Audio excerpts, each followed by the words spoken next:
آج میں آپ سے ان دعاؤں کے بارے میں بات کرنا چاہتی ہوں جن کا جواب ہمیں نہیں ملتا۔ آپ نے اور میں نے بہت سی دعائیں کی ہیں اور بہت دفعہ کسی دعا کا جواب ہمیں بہت ارجنٹ اسی موقع پر چاہیے ہوتا ہے۔ بائبل ہمیں دعا کے بارے میں بہت کچھ سکھاتی ہے۔ یسوع مسیح کی دعائیا زندگی اس کی سب سے بڑی مثال ہے۔ یسوع مسیح نے ہر جگہ اور ہر حالت میں دعا کی۔ اس نے باغ میں دعا کی، ہیکل میں دعا کی، پہاڑ پر دعا کی، صلیب پر دعا کی، مرنے کے بعد جب وہ زندہ ہوا تو تب دعا کی۔ ہر چیز کے لیے یسوع مسیح دعا کرتا رہا اور ہمیں بھی یہی کہا گیا ہے کہ ہم بلا ناغہ دعا کریں۔ ہماری دعائیا زندگی کو سب سے بڑا دھچکا تب لگتا ہے جب ہماری دعا کا جواب ہمیں نہیں ملتا۔ لوگ کہتے ہیں کہ ہم نے بہت دعا کی لیکن ہماری ماں مر گئی۔ دعا کرنے کے باوجود بھی ہمارا نقصان ہو گیا۔ ایک شخص نے بتایا کہ دعا کرنے کے باوجود بھی میرے دوست کو میری آنکھوں کے سامنے قتل کر دیا گیا۔ پھر ایک سوال ہمارے دلوں میں یہ بھی ہوتا ہے کہ اس وقت خدا کہاں تھا جب ہم اس کو پکار رہے تھے اور ہمارا باپ ہمیں چھوڑ کر چلا گیا۔ یہ سب صرف ہمارے ساتھ نہیں ہوتا۔ یسوع مسیح کی دعا جو کہ اس نے باغ گتسمنی میں کی اور اس نے کہا کہ اے باپ اگر ہو سکے تو یہ پیالہ مجھ سے ٹل جائے، آپ کو یاد ہے اس دعا کا جواب یسوع مسیح کو نہیں ملا تھا۔ اور ہماری زندگی میں کچھ دعائیں ہم نے ویسی بھی کی ہوتی ہیں جس کا جواب ہم جیسے چاہتے ہیں ویسے ہمیں نہیں ملتا، اور کچھ دعاؤں کا جواب ہمیں نہیں ملتا۔ اس کو سمجھتے ہیں متی کی انجیل اس کا 6 باب اس کی 6 آیت میں لکھا ہے، بلکہ جب دعا کرے تو اپنی کوٹھڑی میں جا اور دروازہ بند کر کے اپنے باپ سے جو پوشیدگی میں ہے دعا کر۔ اس صورت میں تیرا باپ جو پوشیدگی میں دیکھتا ہے تجھے بدلہ دے گا۔ اس آیت میں یسوع مسیح ہمیں بتاتے ہیں کہ جب ہم دعا کرتے ہیں تو ہمارا آسمانی باپ ہمیں بدلہ یعنی اجر دے گا۔ تو اس کا مطلب ہے کہ ہمارے دعا کرنے پہ ہمیں اجر ملے گا، اور ہمارے لیے سب سے بڑا اجر خدا کی حضوری ہے جو کہ دعا کرنے سے ہمیں ضرور ملتی ہے۔ میری اپنی بھی بہت سی دعائیں ہیں جن کا جواب مجھے نہیں ملا، ابھی تک نہیں ملا، اور ہو سکتا ہے کہ اس دنیا میں ملے یا نہیں اس کا مجھے معلوم نہیں ہے۔ ہاں، لیکن خدا کے کلام سے یہ بات کو ضرور جانا ہے کہ ہمارے لیے جو سب سے ضروری اجر کا وعدہ کیا گیا ہے وہ خدا کی حضوری ہے۔ خدا کی حضوری ہی سب سے قیمتی اور ضروری بات ہے۔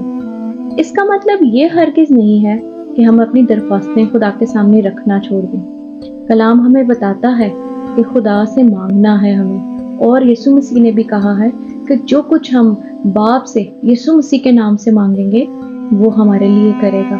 تو جب جب ضرورت ہو اپنے لیے یا کسی دوسرے کے لیے شفایت کرنی ہے یا اپنے لیے کسی بات کے لیے دعا کرنی ہے، ہمیں ضرور خدا کے سامنے اپنی درخواست کو رکھنا چاہیے، کیونکہ خدا کا کلام ہمیں یہ بھی بتاتا ہے کہ وہ ہماری درخواست سے بڑھ کر ہمارے لیے کرتا ہے۔ اگر ہم داؤد کی زندگی دیکھیں جس کے بارے میں یہ لکھا ہے کہ وہ خدا کے دل کے موافق تھا، اس نے بھی دعا کی اور اس نے کہا زبور 51 اس کی 11ویں آیت میں، مجھے اپنے حضور سے خارج نہ کر اور اپنی روح کو مجھ سے جدا نہ کر۔ اس آیت میں ہمیں داؤد بادشاہ کی تڑپ نظر آتی ہے کہ اس کے لیے خدا کی حضوری کس قدر قیمتی تھی۔ اس کے نزدیک خدا کے قریب رہنا، خدا کی حضوری میں رہنا، اس کے روح کے ساتھ رہنا کتنا ضروری ہے۔ آج ہمارے لیے بھی خدا کی حضوری اور اس کی پریزنس سب سے اہم بات ہونی چاہیے۔ اس کی ایک وجہ جو میرے لیے اہم ہے وہ یہ ہے کہ دنیا تو فانی ہے، آج نہیں تو کل ختم ہو جائے گی۔ اس کے بعد کیا ہے؟ ہمیشہ کی زندگی۔ اور ہمیشہ کی زندگی کیا ہے؟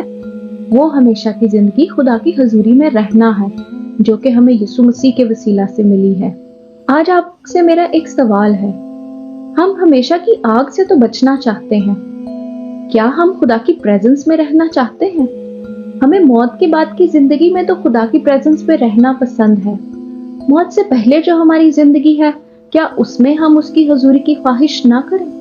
اسی لیے دعا کرنے میں جب ہم مشغول رہتے ہیں اور جب ہم بلا ناغہ دعا کرتے ہیں تو اس کا اجر جو ہمیں ملتا ہے وہ خدا کی حضوری، اس کی پریزنس ہے۔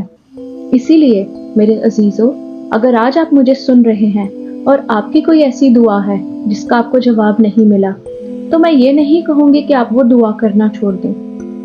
اپنی درخواست کو خدا کے حضور میں رکھیں، لیکن اس بات سے نا امید نہ ہو، دل برداشتہ نہ ہو جائیں کہ اب خدا ہماری دعائیں نہیں سنتا، اسی لیے ہمیں دعا کرنے کی ضرورت نہیں ہے۔ یہ نہ کہیں کہ وہ ہماری دعا کا جواب نہیں دیتا، اسی لیے ہم اس سے دعا نہیں کریں گے۔ اور کبھی کبھی میں سوچتی ہوں، کیا خدا کو ہم دھمکی دیتے ہیں کہ اب ہم تیرے سے دعا نہیں کریں گے، ہم تیرے سامنے کوئی چیز نہیں لے کر آئیں گے؟ آپ کو معلوم ہے دانیال اس کے 9 باب اس کی 9 آیت میں لکھا گیا ہے کہ ہم نے تو خدا سے بغاوت کی، لیکن وہ ہمیں بچانے آیا، اس نے ہم سے صلح کی ہے، ہم نے اس سے صلح نہیں کی۔ یسوع مسیح کی قربانی کے وسیلہ سے ہم بچائے گئے ہیں اور ہمیشہ کی زندگی کے وارث ٹھہرائے گئے ہیں۔ یہی ہمارے لیے سب سے بڑا کام ہوا ہے۔ اگر دنیا میں رہتے ہوئے خدا اپنی حکمت کے وسیلہ سے کوئی ایسی چیز جو ہم اس سے مانگ رہے ہیں وہ ہمیں نہیں دے رہا، تو یہ یاد رکھیں کہ اس نے ہمیشہ کی زندگی تو ہمیں دے دی ہے۔ یسوع مسیح کی قربانی جو اس نے ہمارے لیے کی، اس کے وسیلہ سے ہم ہمیشہ کی زندگی تو مل چکی ہے۔ اسی لیے آج میں آپ سے درخواست کروں گی کہ اپنے آپ کو حلیم کریں اور دعا میں مشغول رہیں، کسی بھی چیز سے ہمت نہ ہاریں۔ ابلیس جب آپ کے کان میں پھسپھساتا ہے کہ تو کیا دعائیں کر رہا ہے، خدا تیری کوئی دعا نہیں سن رہا، یہ اس کا جھوٹ ہے۔ خدا ہر وقت ہمیں سنتا ہے اور اس نے ہماری صورت کو اپنی ہتھیلی پر کھود رکھا ہے۔ اسی لیے نا امید نہ ہو، ایمان سے پھر اٹھیں، اس جوش کے ساتھ دوبارہ اٹھیں اور اپنی دعا کو جاری رکھیں اور خدا کی حضوری میں اس کی خوشی، اس کے سکون اور اس کے اطمینان کو ریسیو کریں۔ سو آئے ہم دعا کرتے ہیں۔ زندہ آسمانی باپ، تو ہمارا باپ، ہمارا خالق اور ہمارا مالک ہے۔ تو نے ہمیں پیدا کیا ہے، تو نے ہمارے لیے نجات کا منصوبہ بنایا، تو نے یسوع مسیح کو ہمارے لیے بھیجا تاکہ ہم ہمیشہ کی زندگی میں داخل ہو سکیں۔ اور تیرا کلام یہ کہتا ہے کہ تو ہمارا باپ جب ہم تیرے پاس آ جاتے ہیں، سب چیزوں کو پرے کر کے دعا میں بیٹھتے ہیں اور تیری طرف نظر لگاتے ہیں اور تجھ سے بات کرتے ہیں، تو تیرے پاس ہمارے لیے بدلہ یا اجر موجود ہے۔ ہم اس اجر کے لیے تیرے شکر گزار ہیں کہ تو نے ہمیں اپنی پاک حضوری دی ہے۔ خداوند، آج اگر ہم ڈسکریج ہو چکے ہیں، آج اگر ہم نا امید ہو چکے ہیں، تو ہم اس ٹوٹے ہوئے دل کے ساتھ تیری حضوری میں آتے ہیں۔ ہمیں قوت بخش، ہمیں وہ جوش بخش کہ ہم دوبارہ سے اس جوش میں آ جائیں، ہم دوبارہ سے اس ایمان میں کھڑے ہوں، ہم پھر سے دعا کرنا شروع کریں، اپنی درخواستوں کو بھی تیری حضوری میں لے کر آنا شروع کریں۔ اور خداوند، ہم تجھ سے یہ چاہتے ہیں جیسے یسوع مسیح نے تجھ سے کہا کہ اے باپ، میری نہیں تیری مرضی پوری ہو، اسی طرح سے خداوند ہم تیرے حضور میں آتے اور تجھ سے یہ دعا کرتے ہیں کہ آسمانی باپ، ہماری نہیں تیری مرضی پوری ہو، جو تو نے ہمارے لیے بہترین رکھا ہوا ہے وہ کر۔ ہم اپنی درخواست شکر گزاری کے ساتھ تیری حضوری میں لے کے آتے ہیں۔ تو نے جس بھی حال میں ہمیں رکھا ہے، ہم تیری شکر گزاری کرتے ہیں، اس کے ساتھ ساتھ ہم اپنی درخواستوں کو بھی تیرے حضور میں لے کر آتے ہیں۔ خداوند، تو دل کو اور خیالوں کو جانتا ہے، تو ہر ایک چیز سے واقف ہے، لیکن پھر بھی ہم اپنی ساری باتوں کو دل کھول کر تیری حضور میں رکھتے ہیں۔ ہماری دعاؤں کو سننے والے خدا، تو نے کبھی ہم اپنا کان دوسری طرف نہیں کیا، بلکہ ہماری دعاؤں کی طرف کان لگا کے رکھا ہے۔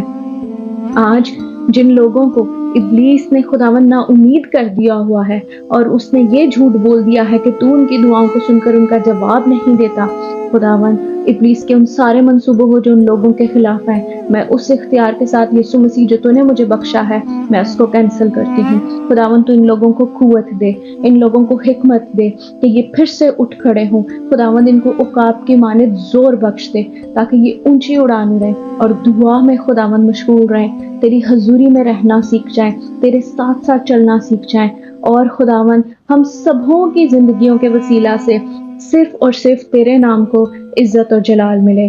خدا باپ، یہ سب کچھ ہم تیرے پیارے بیٹے یسوع مسیح کے قدرت والے نام سے مانگ لیتے ہیں، آمین۔